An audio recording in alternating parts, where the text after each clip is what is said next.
Hey, this is Dave. This is a quick video on how to sell your online business. I've been a business broker for a little over 15 years, helping everybody sell all types of businesses. But enough about me. This video is about you and how we can get your online business sold quick, fast, for top dollar, all that good stuff. So if you have an online business and it's generating a minimum of $50,000 in net profits, that's not total gross sales, but net profits, then this video is going to be for you. If not, I'll do some videos on some smaller stuff, but this is really geared to those businesses that are selling some type of product online, whether it's a resale on their own store or a larger platform or a funnel or something like that. This is really targeted towards those type of online entrepreneurs. Up to the multi-millions, there's buyers all across the board, but usually the smallest they're going to go is making net earnings of 50,000 or better. So with that said, these are the quick steps you want to do. Number one is really automate your process. You need to have this automated as much as possible, where it comes from ordering your products, delivering your products. Drop shipping's fine. A third party where you're using a 3PL, or you have somebody like an FBA model or something like that, that can work too. But you really want to have it as automated as possible. Most buyers are going to pay you a higher multiple depending on the more automated the business model is. That's number one. Number two is you want to have all your business activities of it. Example, if you're using pay-per-click or Facebook ads or Google ads or any other type of paid traffic that's going to get traffic to your site or your funnel or whatever the case is, you want to have that automated as much too. In a nutshell, you really want to have wherever you're going to be doing as minimal time investment as you can. You want to be working on your business, not in your business. Those will help with your multiples. Okay, so that's a big step. Number two, you want to have everything on a financial basis as clearly showcased as possible. This goes into a lot of different items, but you're going to be really talking about being able to prove all your financials. People are going to want to see the financials. They're going to want to see your month-to-month improvements, all these items. Now, when you're doing all this stuff, one of the things that people will look at is like seasonality of the business. So is the business seasonal? A good example of this, let's say you sell Christmas decorations, and in September, November, or maybe early December, you do $3 million in sales, and after that, you might be lucky to hit $100,000 in all the other months combined. Those are still sellable businesses, but a business owner is going to want to know what that seasonality is. You see that with like Halloween party stores. You see those with brick and mortar type stores with Halloweens where they pop up one month, make a killing in that August, September, October months, but really are non-existent otherwise. Those are sellable businesses. They're not going to be as attractive as reoccurring revenue models, but they are still sellable.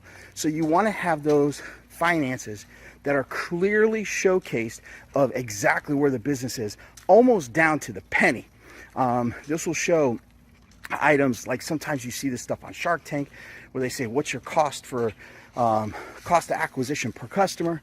All these types of things. Keep in mind, when you're dealing with business owners, entrepreneurs, equity groups, all this on the online space versus the brick and mortar space, you're dealing with a very savvy group. They have access to so many different spreadsheet reports, analytics. The list is literally endless, but you're going to want to see that. Also, on top of that, you're going to want to see analytics of the actual business. How many site visitors, what's the churn rate, what these different items are, what are your statistics, what are your average load, sometimes as much as page load times, how many are getting done on mobile versus desktop, what's your demographics. These are all different items that people want to look at. Those are all benefits that will come to you as you move along. So that's item number two. Number three is you want to actually be able to offer financing for these types of businesses. Now keep in mind, a lot of people say, or buyers, or sometimes professionals will say, we'll worry about the financing later. Well, I'll tell you right now, I probably shouldn't say this on this video because I don't want to use swear words, but that's a bunch of BS. You'll figure out what the BS means. I will say, after doing this for a little over 15 years, almost 90% of all businesses that actually sell with some type of financing. If there's no financing involved, go ahead and probably take your odds of selling that business drastically down. When you have financing that's available, which will come in two forms. One is traditional SBA 7(a) financing through that program. The other one is seller held financing. I do some videos on those. I don't want to double up topics that I talk about on the same video, but just check my channel for that, and it goes over those items. But you need to have financing done, and you want to have that in place for the business prior to actually offering that for sale. So if you're working with a professional, whether it's a business broker, an attorney, sometimes your accountant can help you out. If you're doing it on your own, that's okay. You just want to make sure that you have that financing lined up. And if you're working with business brokers that work specifically in the online space, a lot of them have those connections to rapidly and streamline that process to get that financing in place. When you have that and buyers come around, it's not like saying, okay, I have this business and it makes a few $100,000 and we're asking $2 million for it. Only so many people are going to lay out $2 million cash to buy that business. There are some, but it's few. But you really open up the world of buyers, and it is worldwide. When you say, hey, you know what, financing is available, and if it's specifically people that can qualify for SBA financing, now you're really opening up the buyer pool. So those are items that you want to have. So that's number 3. Number 4, I'm probably biased on this because I am a business broker Dave, blah blah blah. But I really think that you should probably have a third party that's handling the actual sale of the business for you. Yes, this will be an expense to you in form of a commission, but a lot of times you end up, number one, streamlining the process, getting a better sales price for your online business, and not only that, it's always good to basically work with somebody that has done it time again in the past, has the ability to actually complete the project, get the online business sold. So that's number 4. Work with somebody that's actually done it before, and can get you from point A to point B, which is the want to sell it to actually putting that check in your pocket. So that's number 4. And number 5, the last one, is have a transition plan ready to go and available for anybody that's looking to buy your online business. There are a lot of buyers that will know exactly what they need to do. They're going to hand you a check and just say, hey, you know what, thanks, get out of the way, and if I need you, I'll call you.